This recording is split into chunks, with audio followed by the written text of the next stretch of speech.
Hello guys, welcome to my YouTube channel Praveen 24K। आज मैं लेकर आया हूँ बायोलॉजी का मेन टॉपिक। तो हमारे साथ जुड़े रहने के लिए हमारा चैनल सब्सक्राइब करें। तो आज हम पढ़ेंगे डाइजेस्टिव सिस्टम के बारे में। जैसा कि हम जानते हैं, हमारी बॉडी का मेन डाइजेस्टिव सिस्टम एक मुख्य क्रिया है। हम जो भी खाते हैं वह 5 स्टेप में सही तरीके से डाइजेस्ट हो जाता है। स्टेप नंबर 1, इंजेक्शन, मुंह में भोजन का प्रवेश। ठीक है, जो भी भोजन हम खाते हैं उसे मुंह के द्वारा ही ग्रहण करते हैं और डाइजेशन का प्रोसेस मुंह से ही स्टार्ट हो जाता है। दांतों का प्रयोग करके हम भोजन को चबाते हुए छोटे छोटे टुकड़ों में बांट लेते हैं, जहां भोजन ब्रेक डाउन हो जाता है।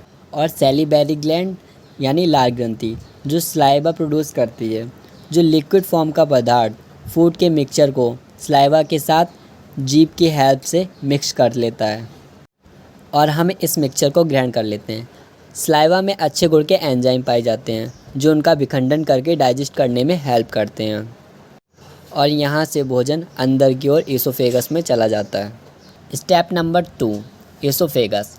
यह एक रॉड लाइक स्ट्रक्चर होता है जो आप स्क्रीन पर देख सकते हैं। इसे रॉड पाइप भी कहते हैं, जहाँ भोजन कुछ समय के लिए ठहरता है और डाइजेस्ट के लिए यहाँ से स्टोमक में जाता है। And step number 3, stomach. Stomach की भीतरी दीवार डाइजेस्ट एंजाइम प्रोड्यूस करती हैं जो प्रोटीन और फैट को डाइजेस्ट करने में हेल्प करती हैं। बट स्टोमक में फूड कम्प्लीटली डाइजेस्ट नहीं होता। लास्ट 5 स्टेप होने के बाद ही डाइजेस्ट हो जाता है और बॉडी में एब्जॉर्ब हो जाता है और आधा पचा हुआ भोजन स्मॉल इंटेस्टाइन में जाने लगता है, जहाँ भोजन का विखंडन होने लगता है। लीवर एक रसायन प्रोड्यूस करता है जिसे बाइल जूस कहते हैं, मतलब पित्तरस भी कह सकते हैं। ठीक है, जो फैट को डाइजेस्ट करने में हेल्प करता है। लीवर ब्राउन कलर का होता है, यह एक ग्रंथि है, ठीक है, जो एब्डोमेन की राइट साइड पर होती है, मतलब राइट हैंड पर होती है। और बाइल जूस स्टोमक से स्मॉल इंटेस्टाइन में जाता है। स्टोमक के पास एक और ग्रंथि होती है जिसे पैनक्रियाज भी कहते हैं। ठीक है, ये पाचक रस प्रोड्यूस करती है जो डाइजेस्ट में बहुत हेल्प करती है। इसे अग्न्याशय कहते हैं। अग्न्याशय से ही अग्न्याशय रस निकलता है और यह रस कार्बोहाइड्रेट और प्रोटीन पर क्रिया करता है और फूड को इजी फॉर्म में डिवाइड कर देता है। Step number 4, small intestine. पित्तरस अग्न्याशय रस इंटेस्टाइन में एक छोटी नली द्वारा प्रवेश करता है। स्मॉल इंटेस्टाइन में भोजन का पाचन होता है और सभी पोषक तत्व स्मॉल इंटेस्टाइन की दीवारों द्वारा एब्जॉर्ब कर लिए जाते हैं।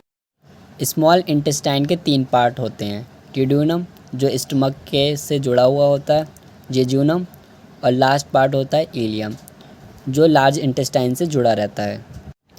स्मॉल इंटेस्टाइन की दीवारों पर उंगली जैसे उभार पाए जाते हैं। इन संरचना को बिली भी बोलते हैं। इन बिली में बहुत सी रक्त वाहिकाएँ होती हैं। बिली द्वारा डाइजेस्ट फूड एब्जॉर्ब कर लिया जाता है, सारे न्यूट्रिएंट्स एब्जॉर्ब कर लिए जाते हैं, सभी ब्लड वेसल्स में चला जाता है। And last step number 5, small intestine के बाद अब आता है लार्ज इंटेस्टाइन। ठीक है, तो लार्ज इंटेस्टाइन में अनडाइजेस्ट फूड जो डाइजेस्ट नहीं हो पाता है वो लार्ज इंटेस्टाइन में चला जाता है और यहीं पर लार्ज इंटेस्टाइन में जल का अवशोषण मुख्य रूप से होता है। लार्ज इंटेस्टाइन के लास्ट में एक थैलीनुमा संरचना पाई जाती है जहां द्रव रहित पदार्थ रेक्टम में स्टोर हो जाता है, जिसे स्टूल कहते हैं। और समय समय पर ये वेस्ट मटेरियल या कह सकते हैं स्टूल जो गूदा द्वारा बाहर पास आउट कर दिया जाता है और ऐसे ही 5 स्टेप में डाइजेशन हो जाता है और इसे ही हम कहते हैं डाइजेस्टिव सिस्टम ऑफ ह्यूमन। तो गाइज़, अगर आप बायोलॉजी से जुड़े किसी भी टॉपिक पर वीडियोस चाहते हैं तो कमेंट बॉक्स में ज़रूर बताएं।